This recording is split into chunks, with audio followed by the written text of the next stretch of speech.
It started with a laugh, sharp, dismissive, and echoing a little too long in the marble hall of the Capitol's media lounge. Cameras had just stopped rolling. The panel discussion, broadcast live to millions, had been about foreign policy and political hypocrisy. But what truly caught the internet's attention was not the subject matter. Was the moment Jessica Tarlov, political analyst and commentator known for her unapologetic critiques, leaned forward, smiled, and lobbed a comment that would rattle the room for someone with Ivy League credentials, Senator Cruz. I would have expected less parroting and more original thought. There it was. Polished, brutal, and delivered with a cool grin. The air grew heavy. Staffers shifted uncomfortably. A few journalists raised eyebrows. Ted Cruz, never one to shy away from confrontation, stood perfectly still. His lips barely moved, but his eyes, they told a different story. There was a flicker of hurt, masked quickly by a composed smirk. Most expected him to fire back with the usual snark, sarcasm, or a jab wrapped in legalese. But something in his posture changed. Instead of launching into a defensive tirade, Cruz took a deep breath, stepped up to the microphone, and gave a response that would go viral for reasons no one anticipated. I used to think being the smartest person in the room was enough. He began quietly. I worked my entire youth, believing that credentials were the currency of truth. Princeton, Harvard Law, they were my golden tickets. I thought intelligence was about how quickly you could quote the Constitution or debate a professor into silence. The room stilled. Jessica blinked, surprised. But life has a way of humbling you, he continued, voice steadier now.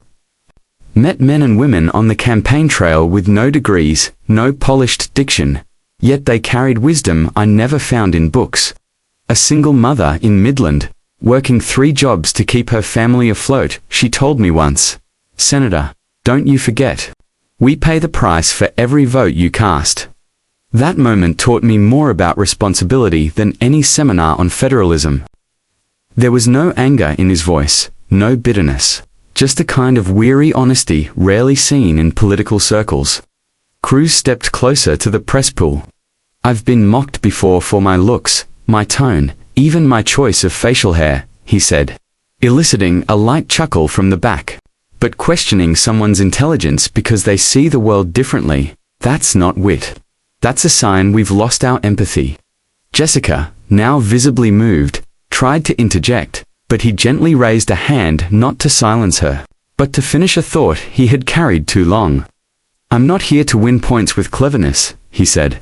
"I'm here because I still believe this country's best days are ahead. I'm here because my father fled tyranny in Cuba with nothing but hope. And I owe it to every American who feels unheard, misjudged, or underestimated, to show that you don't have to sound elite to be right." For a moment, no one spoke. The lights still glared. Cameras were rolling again, now capturing a moment, not of conflict, but of vulnerability, rare and raw. Jessica looked down, her expression softened. "Senator," she said quietly, I was out of line." Cruz nodded, his voice barely above a whisper. "It happens. We're all human. The important thing is what we do next." That moment sparked a national conversation not about who won the debate, but about how easily our society equates intelligence with agreeability, credentials with virtue, and differences with inferiority. The clip of Cruz's response was shared across platforms by supporters and critics alike, not because everyone agreed with him politically, but because they recognized a moment of genuine humanity in a world starved for it. In the days that followed, Jessica Tarlov issued a public statement. Not just apologizing, but opening up about the pressure of being a woman in punditry, constantly having to prove herself, often by going on the offense. Her admission was praised. For its courage, they later appeared on another panel, this time sitting beside each other, not across. It wasn't a fairy tale ending, nor a political conversion. But there was mutual respect, and more importantly, a willingness to listen. And perhaps that's what silenced the room that day. Not the eloquence of a Harvard-educated senator or the bravery of a fierce commentator, but the rare moment when two people, shaped by vastly different experiences, paused the fight long enough to recognize the human being in the other. It reminded everyone watching that brilliance doesn't always roar. Sometimes, it speaks quietly, with the strength to choose dignity over dominance. And that was the real victory.